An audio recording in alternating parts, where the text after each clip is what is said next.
presented by Mathli Express Music.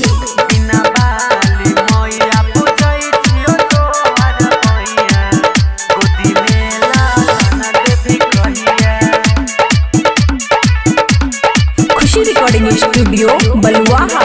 हाथा बापा सारी तोहरा दुआरी लियो मैया हम भगले है भगले मारे छैताना पूरा जमाना बीते छेरा तो हमर जगले है जगले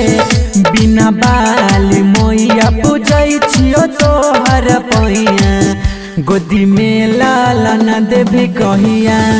बिना बाली मैया पूजै छियो तोहर पैया गोदी में लालन देवी कहिया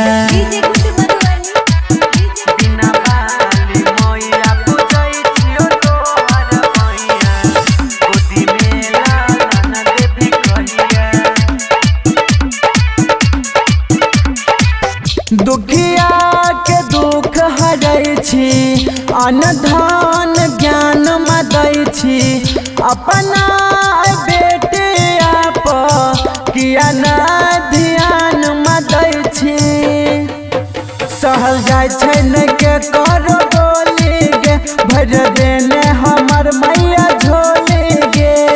तोहरा से कहै छियो रोई रोई दे देखलौना प्यारी गे मैया बिना बाली मैया पूजै छियो तोहर पैया गोदी में लालन देवी कहिया बिना बाली मैया पूजै छियो तोहर पैया गोदी में लालन देवी कहिया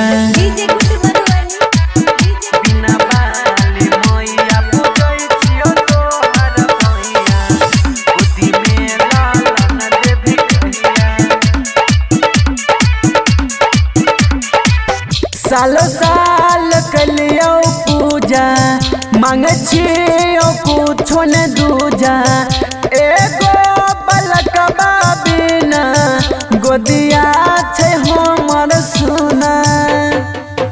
कहने छियो तोहर उपवास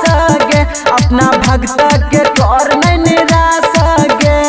सुभाष सुहाना दीपक दीवाना पूजे छो दिल से तोहरे मैया बिना बाली मैया पूजै छियो तोहर पैया गोदी में लालन देवी कहिया